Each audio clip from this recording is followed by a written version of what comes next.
If we're having a conversation about video games and you tell me something is a problem that isn't really a problem, I'm not really going to listen to you. So for some reason, a lot of people are having issues with the character models from the game Marvel Rivals. If you've been living under a rock like my goat Patrick Star, Marvel Rivals is basically Overwatch with the Marvel characters in third person, and it's actually a good game. I've played it a few times with some homies, and honestly, it's really fun with homies, but I'm just not that good at the game, so I haven't really been playing it that much. I'm gonna be honest with you guys, I'm actually not that good at shooter games, hence why you don't really see it on the channel here often. I don't really play it as my pastime, I'm more so in that like story-based kind of games, and some Sonic here and there, you know what I'm saying? And a severe, crippling addiction to Rocket League that hasn't been saving me over the last 4 years. But anyways, the game is fun for the few times that I've played it. A lot of my friends have hit Grandmaster. They're sweats, I can't lie, but the game looks fun. What confuses me is the fact that people are mad at the character models for some reason, and they're also mad that their favorite game that no one plays is not doing as good as Marvel Rivals, and that, you know, Rivals should have been dead on arrival and no one should be playing the game and they should be playing X and Y game instead. Let's start here though with a little history. 8 months ago, this post on Our Girl Gamers titled, "Can we just throw some backlash at Marvel Rivals?" I love how they gave it a serious flair. That just makes it more funny.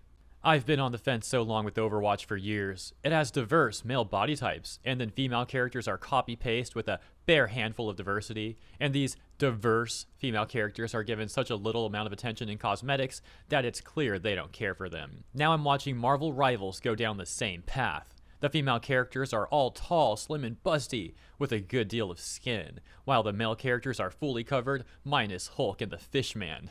Namor. It's so clear that they only just care for straight male gamers. At this point, it's just a slap in the face. You're on reddit.com on r/girlgamers with a serious tag. I can't take this shit seriously. Why is the main concern for you the diversity of male and female body types in a game where superheroes have unrealistic body types? Like, have you seen Captain America, Thor, Hulk? I could go on and on and on and on, but I feel like my point stands with just those like few characters I just mentioned. Also, how are they just caring for like straight male gamers? Like, wouldn't a company care for everybody, bro? Like, I'm really confused here, because their argument is that there should be like fat superheroes, which I think exists. Listen, I'm not into Marvel like that. I've only realistically seen the movies. I know friends that have also seen the movies and the comics and stuff like that, but I'm going here based off like my movie knowledge, and my movie knowledge of the MCU, top tier. Yo, if they really care about like diverse male and female body types so much, bro, just give them like a fat Thor skin or some shit. Wait, I would actually get on the game for that shit. Dude, imagine they dropped a fat Thor skin. I would actually fucking be there, dude. They know what they're doing. It's disappointing since the MCU did such a good job making women less objectified. Fans of the MCU will be playing this game. Very few people read the comics in comparison, making it accurate for them as a joke. What they're fucking saying on a Reddit post is pathetic. They're really out here saying, man, this should only be for like MCU fans only. Fuck the comics. Like, fuck people that be reading comics and shit. You old head motherfuckers out here reading comics in 2025. What the fuck you doing with your life? We MCU fans, we deserve this shit. Not you comic motherfuckers. If it wasn't for the original comics, we would not have the MCU, and we would not have this game. This might just be me and the people that I've talked to over the years. A lot of people do not know that the MCU is based off of comics. For some reason, I don't know. It's only happened to like the very few people that I've talked about over the years. So it kind of threw me off when I told them, hey, these movies are based off comics, by the way. And they're like, wait, dude, for real? Like, it kind of threw them off in a way. But for some reason, this person on Reddit genuinely thinks that MCU fans deserve this more than the comic book fans, which is fucking stupid. Can we just start making noise on these issues? If you have to put at the end of your post, can we make noise about this? It's over. No noise is being made at all. I feel like I just waited a decade for my dream Marvel game, and now it's pretty much implied that this game isn't for me. Thank the Lord above that the hundreds of thousands of people that play this game on a daily basis do not have to queue up with you. They have been saved. Another top comment says, yeah, who would have thought that League of Legends did it best? It's so weird. We've had AAA games with diverse women for ages. And here we are, 5 steps backwards from that. People still play League. It's 2025. Get off of League of Legends, bro. Also, League did not do it best. If I'm not mistaken, League of Legends also has some unrealistic fantasy like character models in their game too, if I'm not mistaken. Someone's gonna have to fact check me because I've never played the game before. And now onto more current posts from only 3 days ago on the subreddit for Concord. The post titled, "Any Concord fans try Rivals yet?" There's actually a Concord fan base. Didn't the game die in 2 weeks? Like it was actually a game dead on arrival, no? I'm curious what impressions the fans of Concord have about Marvel Rivals. I'm considering giving it a try, but Concord holds a special place in my heart, and I'm hoping Rivals shares similar qualities. First of all, I'm actually surprised there's actual Concord fans. Like, that game was actually dead on arrival. But secondly, why are you asking Concord fans about Marvel Rivals? Shouldn't you be asking people that actually play Marvel Rivals how good the game is instead of the 2 people that still play Concord? Wait. How the fuck am I just noticing that he's a 1% poster on r/Concord game? Holy fucking shit, get a job, bro. A job application fears the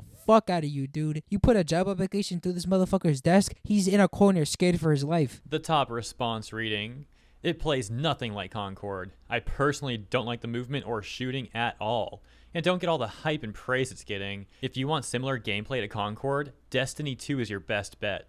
But the PvP in that game is basically unplayable, unfortunately, but the PvE is still good." No fucking way there's another person that actually plays Destiny. I knew one person that played Destiny 2 in high school, and I think they probably still do to this day. They have like a bunch of merchandise from what I'm able to remember and shit like that. But the fact that there is another person alive and hopefully well that still plays Destiny 2 in the humongous 2025, holy fuck. Also, why Destiny 2? You could have said any other shooter game. I would have been okay with it. Valorant? Fuck no. BO6? Maybe. But any other shooter game, I probably would have been fine with it, even though it's like whatever. But why Destiny 2, bro? I haven't actually heard somebody say Destiny 2 since I graduated high school. And that was like 8-9 months ago. 10 months ago, actually. They'd get a response that reads, "I feel like the majority of the hype and praise it's getting is just because it's one of the first good online Marvel games to come out in this entire period of MCU box office domination,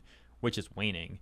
And a lot of people who are unhappy with Overwatch trying to signal boost a competitor, the game itself feels pretty dang unpolished and unbalanced compared to Overwatch and even Concord." Didn't people really enjoy the first Overwatch? I know this is a slightly bit off topic, but people did enjoy the first Overwatch. A lot of people would argue that a second Overwatch wasn't really necessary. Most people are still wondering why they even went with that route to this day, and that the fact that like no one really plays Overwatch anymore since Rivals dropped, and the very few people that play are still the ones making content on it probably, or using it for gameplay for their videos, who really knows. And this different top comment says, "Why did Concord have to die and Marvel Rivals gets to live? It's not as fun as Concord by a long shot. I hate this timeline." I can actually answer this question for you. It's because Marvel Rivals is actually a good fucking game compared to Concord, which was dead on arrival. Also, to bring it back to like the female and male body types real quick, I kind of find it hypocritical in a way because people are mad at the female character models when the male character skins and models as well are just as bad. So I really don't get that point. To me, it's a nothing burger because I'm there to play a game where I'm shooting at other superheroes to win the game and rank up to the highest whatever rank there is in Rivals, right? So I don't understand why this is their point of concern. Like, if I show you an image of Psylocke and I'm out here saying would smash, I feel like these people will actually get mad at me for it for some reason. Like, dude, I'm just being funny and real.